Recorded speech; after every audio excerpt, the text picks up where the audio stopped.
dhugumatti mucaa kana tuqurratti lubbuutiyyaa wareegama. Lubbuuti. Maamma tuqurrammoo lubbuutiyyaan kan naaqam. Assalamu alaikum wa rahmatullahi wa barakatuh. Ordoftoota fi kabajamtoota keenya ashama harka fuunee ilmaan Oromoo hundi keessanuu kan kiristaanaa kan musliimaa kan waaqeffata hundi keessanuu baganuuf jiraatan nutis ni jirra nagayni rabbii guddaa isin biraa jiraatu mamza salaamtaa qaba. Assalamu alaikum wa rahmatullahi wa barakatuh. Akkam jirtan hordoftoota fi kabajamtoota keenya akkam nagee qabdan jirtan baganuuf jiraatan nutis alhamdulillah nagee fayyaa qabna. Bakkuma jirtanii salaamtaan xiyya ta'oonni irraamatti keessin bira haa geessu jecha. Akkasii daawwattoota keenyaa kun Hamzaa Qiyyalleen na biratti argamaa maashaallah rabbi siifaa guddisuu jechuun dagatinaadha. Salaamu alaikum ji Hamzaa. Salaamu alaikum ji. Salaamu alaikum ji. Salaamu alaikum ji. Akkasii daawwattoota keenyaa viidiyoo lamadaatiin naa fi ummaa Hamzaan deebinee jirra. Maaliif deebitee baar viidiyoo sanarratti viidiyoo lamadaatiin maaliif deebitan yoo jettan asirratti waan takka dubbachuun fadhu akkan akkasiis jechuun fadhu maqaa fi najaash dhiira isin na'am dhiirummaa ta'isan bakaa kan baar fuutan hiitan gaggabsitan isin nagarsiiftanii jirtan baga hujii nagarsiiftan akkasni bareeda araba wali bituurra nama biraa keessaan wal miidhuurra ifi waan danda'e warra dalaguun na'am bareeda baga gootan dhiirummaan ta'isan yoo san taate baga gootan. Garuu immoo waa'ee xiyyaarratti akkasna gootan jee dhaadachuun fadhu nama lubbuun jiru alhamdulillah lubbuun ni jira. Waan isin daleeydan sanii miti tokko tokko keessanii jiraa keessan isin qabee odoo isin nagartanii dhokodhee osoo hin taane qabee gocha isin narra daleeydan san harka dhibbatti kafaluu hin danda'e alhamdulillah rabbil alamin tanaaf dhaadachuun fadhu. Garuu ammoo waan na ajaa'ibsiise keessaa eegaa anachiibee viidiyoo hedduu waraabu jiran. Video hedduu waraabu jiran san keessatti daawwattoota kiyya anaa miti bahar nama hedduutu aalama guutuu piip jechuufi jira. Video maqaa eenyuu takka hedduu na ajaa'ibsiifte. Mahammad eenyu dubbataa fi Mahammad namni dubbatuuf hin jiru yoo nuti bakka maarree sanitti hiine maal isan goone video jaan video saniin arge. Videoon san akka malee garaa na nyaatte. Ani nama naa dubbatuun qaba dhugaa Oromoo balloon qaba. Baganaaf jettan harkanii jiran isaanu namanii hin qaba alhamdulillahi rabbil alamin. Garuu Mahammadiis akkasuma nama bahar qabu san qaba. Mahammad jechuun nama bahar dukkana san keessa guyyaa torba bakka bahar qoonqoo malee taa'e san keessa namni bahar baase Mahammad yoon ani gartee biyya tana keessatti na dura lammada bahar akkasitti hidhanii hidha deebisanii yoo Mahammad hidhame qofa yoo Mahammad qabame qofa akkasi qabama malee yoo bahar dura bahar qabdanii baharii dhaasanii deebiftanii Mahammad qabdan qofa. Aalamuma baharii piip jaa isin jettan sani Mahammadiis aalamuma san qaba namumaan an qabu san qaba Mahammadiis san bira dabree ana qaba. Sanii asitti Oromoon balloo bahar ni qaba jettan san Mahammadiis ni qaba. Mahammad nama bahar bakka sanii baase.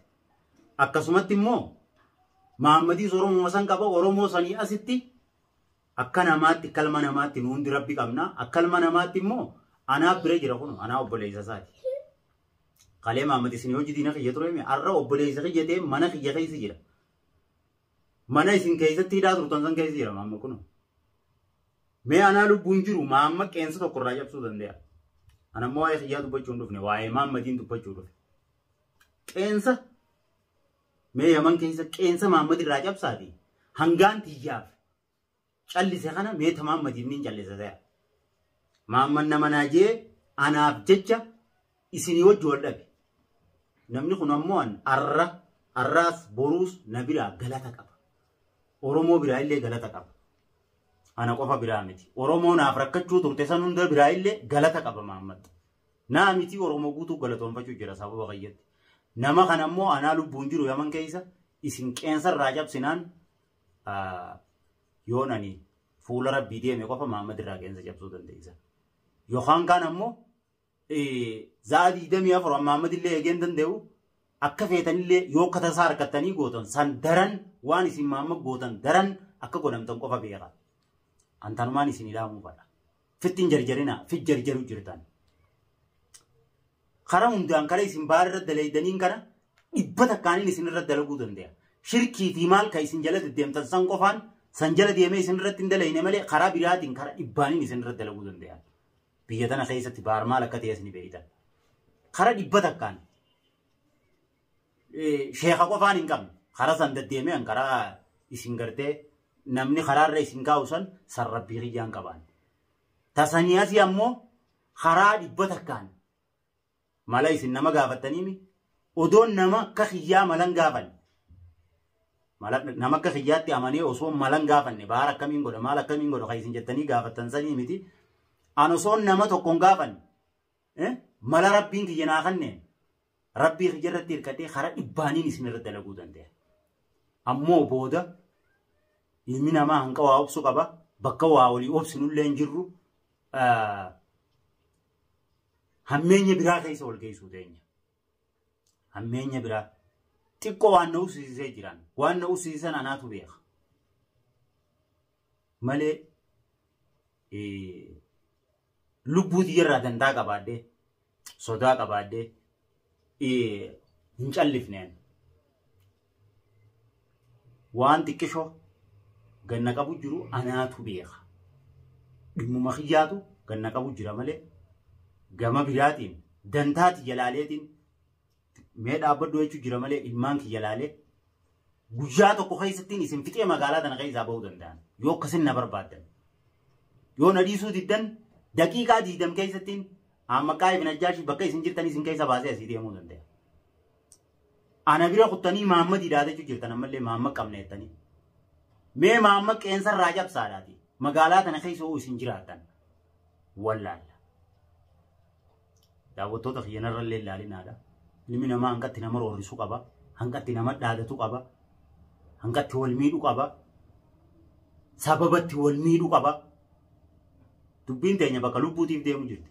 Sababa maalirratti wanni baalisaan godhe hin jirtu. Ni miidheen qabu. Ifiif dura naanneessu jiran. Dalagata dhabee isaanii jecha yaa'uma isaanii hojii godhuu malee. Nama maatii qabnu nuti ilmaan qabna isaanis akkasuma ilmaan qaban ilmaan fi guddifachuu dhiisanii dalagaan isaanii yaa'ii qofa taate nama kana immoo hanga yoom deeyse na bira kutanii mucaalee engadda miskina biyya tana haaree dhufe maallaqatti kannanii cubbuu tanan naqanii deebi'anii bakka san bakka baaritti hidhame san daranitti isa hin ayyaanii dhaadachuuf jiran baar nama qabaa kan eenyu dubbataaf jaanii an jecha tokkichaa kanaan na gube nama tokkoon qabaatiin Mahammad anillee cinaan dhaabbatiin rabbi qaba haqaaf dhaabbate. Akkam gootana moo cubbuu sammaan yola garagaleettaniiti haqa dhaabbateef san haqni rabbiiti rabbii san qaba Mahammad waa takka godhuu hin dandeessan anuun dhaabbatiniif mee anuu haatti dhiisu isin rabbi qaba haqni rabbiiti rabbii haqarran nu ajaje san qaba akkam laaltana san bira dabri Antola Mahammad kalee naa ooleef tola haadha mana kiyyaa ta mana keessa teessee boo'u jirtu imimmaan irraa qeef Oromoo bal'oo naaf jettee rakkachuu jirtu rakkoo san keessaa baaseef amma Mahammad maaliin ta'uu qaba gaafa isin as keessa teessanitti dhaadattan calliseen rafaa isin laalee galanni isaa maali na biraa oo dachattiin deebisaa fansan mee Mahammad qabdanii qeensa irraa jabsuu dhiisi dhaadannaa tanaa'uu itti fufaa akkuma jirtan kanatti. Dhaadannaa afaan hin dhaadachuu jirtaniif tanaa'u itti fufaa. Tiyyasanii miti. Ta Mahammad dhaadattan tanaafiin dachii isin naquu ta'an. Wal harkuu teenya. Kilmaa takka ol baamee Mahammad dhaadannoo godha. Ta mucaan amma sodaatee mana kana keessaa gadi hin bawwanii kara tokko hin deemu jee biyya namaa keessa jira. Achi deemee kasiraa dalagatu dalagachuu sodaatee mana kiyya galee taa'u jiru kanammoo. Mee qeensa irraa cabsaa kun gabbee akka namaatti dalagata. Hoggiis wallaalla. Akka namaatti deemee dalagata. Akka keessanii cubbuun dalagu, shiran dalagu. Isinii jee mana keessa taa'ee gabaa. Harkarra kaayamee hoggiis wallaalla. Akkasii daawwattoota xiyyanarrallee ilaalinaadha. Dubbiin isaanii dhugan miira keessa nagalchite. Taniin miidhame san guyyaa torba qoonqoo malee taniin taa'e sun kanatti mul'atini yoo qoonqoon ayyoo anuma qallifte malee lubbuun akka isaan baaftu. Ilma dhiiraati an nama qoonqoo obsuu danda'u. Dhiira sanii miti Oromoon akka jettu dhiira wanni isa mudanne ciniimmuu qofa jetti. Dhuga dhiira ciniimmuu qofaatu mudanne waa hedduu mudata. Qoonqoo guyyaa torban sanii yoo bahar bifa xiqqishoo qiftee malee waan biraa lubbuun hin baaftu qoonqoon. Ka isaan bahar akka goone beeyna yaanii dhaadatan. Waan takka waan na godhan hin qaban baqaa qaasin naa fuufanii fi waan biraa taa'anaa dawwaqee jiru san na godhan yoo taate malee takka ta biraa qoonqoodhaani mana qoonqoo namni tokko hin jirre keessa ona keessatti shanshalataan akka nama leenca hidheetti bineensa lafa gati hidheetti kana hidhan san anaa quban qabne kan nama du'a anaa ciisu kana hidhan san malee hawwanni biraa tana godhan hin jirtu. Qoonqoon bahar ukkifte malee waa takka hin goone. Sanumaa fi baqaa isin natti hafuuftan kalaagaa nama deesse waan biraa takka. Bahar akka goone beeyna barbaatii tanaa lafaan ka'u Mahammad tanaa tana idduu nuti nama isaa dubbatu hin qabu yoo maarreen goone. Kunoo kee baharis kanuma. Bifti yoo qallatte malee waan biraa ta'e hin qabu.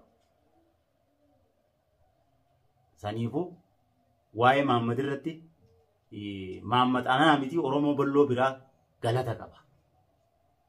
Isinuu silaa beeytanii waan mucaan kun harkee hanqasitti isin jalaa garagaleessan aboonu ta'u maali mucaan deengadda dhufe kunu akkana jettanii isin silaa cubbuu sanirraa warri deebi'u. Isin warra halkan bilbilaan na cinaa dhaabbatee mala sheeticha keessan gaafatu. Akkam goona akkas goona akkam goona jettanii halkan wal gaafachaa bultan. Ibliis keessan san. Sanirraa silaa deebitan. Cubbuu ta'esan sanirraa. Daawwattoota kiyyaa hedduu miira keessa galeetiin dubbii Mahammad irra dubbachuu jira. Fatihaaf illee carraan kanneen anuma cina taa'u jirti. Isinillee narra laalinaadha. Dhugumatti mucaa kana tuqurratti lubbuutiyyaan wareegama. Lubbuuti. Mahammad tuqurra immoo lubbuutiyyaan kan naaqamu. Yoo Mahammad tuqamee biyya tana keessatti annagayaan jiraate diqaalaa waan ilma Suufiyaan Kariimaatii miti. Mahammad tuqamee callisee ollaale ani diqaala Suufiyaan Kariimaan handalle.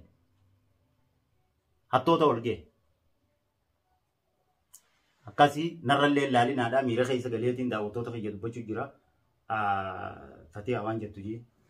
Ani waan hin jiru hin qabu gaafaati akkasii si qabanii san waa hunda jeetiin fixe. Waan hin jirullee hin qabu har'a maaliif maqaa ifne jaaf nama waa tiimanii nama waa galuuf miti. Isaan wajjin asii dubbachaa oolus ani gama kiyyaniin dadhabee maaliif dhaadannaa isaanii duraanuu akkasuma sodaatan bakkuma taa'ee waa jechaa oola. Isaan bakkuma takka ta'anii dhalaaf waa dhaadachuu namni dhalaaf dhaadachuufaa dhaadatuufaa waa dhiiraa miti. Waan biraa dabanii Fatiha Atifaa gaddafaa kun akkana jedhanii siyuu bakka sana akka filnuufaa maal jedhanii garuu namni silaa isaan sammuu qabaatanii dhalaaf illee dhaadatanii garuu waan fedhanillee jiran inshaallah hin najjaan waa hunda godhan